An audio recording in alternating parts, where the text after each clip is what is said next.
സിന്ധുവിലെ യുദ്ധത്തിന്റെ വിജയം ആഘോഷിച്ചും വീമ്പിളക്കിയും പാകിസ്ഥാൻ പ്രധാനമന്ത്രി ഷെഹബാസ് ഷെരീഫ്.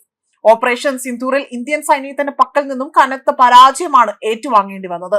അന്നുണ്ടായ ഷോക്കിൽ നിന്നും പാക് പ്രധാനമന്ത്രി ഇന്നും മോചിതനായിട്ടില്ല എന്നതാണ് അദ്ദേഹത്തിന്റെ ഓരോ പ്രവർത്തികളും വാക്കുകളും സൂചിപ്പിക്കുന്നത്.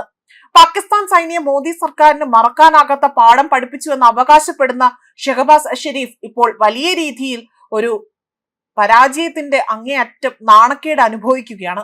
തന്റെ രാജ്യം കടക്കണിയിൽ കൂപ്പുകുത്തിയിട്ടും അഹങ്കാരത്തിന് യാതൊരു കുറവും ഉണ്ടായിട്ടില്ല എന്നതാണ് മറ്റൊരു വാസ്തവം.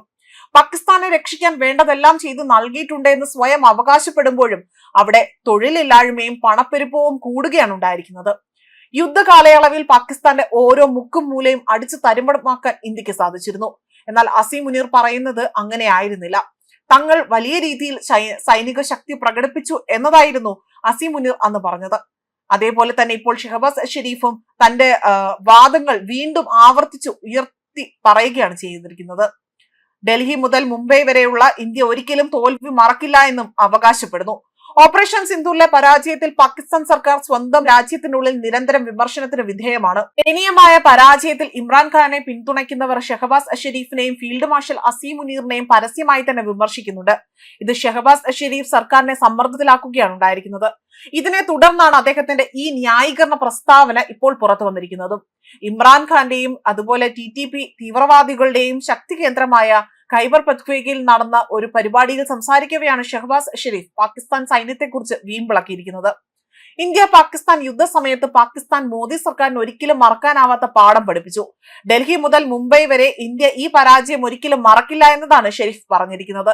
ഇതിനു പുറമെ തന്നെ ഖൈബർ പഖ്തൂൺഖ്വയിൽ TTP ഭീകരർ തുടർച്ചയായി തന്നെ ആക്രമണങ്ങൾ നടത്തുകയും പാകിസ്ഥാൻ സൈനികരെ കൊല്ലുകയും ചെയ്യുന്നുണ്ട്.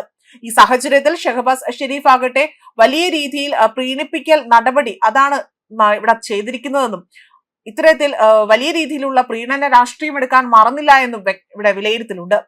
ഇവിടുത്തെ ജനങ്ങൾ വളരെ ധീരരാണ് എന്നും പതിറ്റാണ്ടുകളായി തന്നെ ഭീകരതയ്ക്കെതിരെ പോരാടുന്നുണ്ട് എന്നും അവർ പറയുകയാണ് ചെയ്തത്. കൂടാതെ തന്നെ മന്ത്രവാദത്തിലൂടെയല്ല കഠിനാധ്വാനത്തിലൂടെയോ തന്റെ സർക്കാർ രാജ്യത്തെ ആ ഒരു നഗരത്തിൽ നിന്ന് രക്ഷപ്പെടുത്തുന്നത് എന്നതാണ് ഷെഹബാസ് ഷെരീഫ് അവകാശപ്പെടുന്നത്. ഇമ്രാൻഖാന്റെ ഭാര്യ ബഷൂറ ബീബിയെ പരോക്ഷമായി വിമർശിച്ചുകൊണ്ടാണ് അദ്ദേഹം ഈ ഒരു പ്രസ്താവന നടത്തിയിരിക്കുന്നത്. ഇമ്രാൻഖാന്റെ ഭരണകാലത്ത് മന്ത്രവാദം നടത്തിയതായി തന്നെ ബഷൂറ ബീബിക്കെതിരെ ആരോപണങ്ങൾ ഉയർന്നു വന്നിരുന്നു.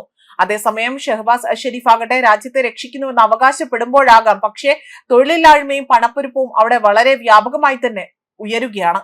ചൈന, സൗദി അറേബ്യ, അന്താരാഷ്ട്ര നാണയനിധി എന്നിവയിൽ നിന്ന് വായ്പകൾ പലകുറി പാകിസ്ഥാൻ എടുക്കുകയും അവിടെ കേണ അപേക്ഷിക്കുന്നത് നിത്യകാഴ്ചയായി തന്നെ മാറുന്നതും ഒരു മറ്റൊരു സത്യാവസ്ഥയായി തന്നെ എടുത്തു പറയേണ്ടതാണ്.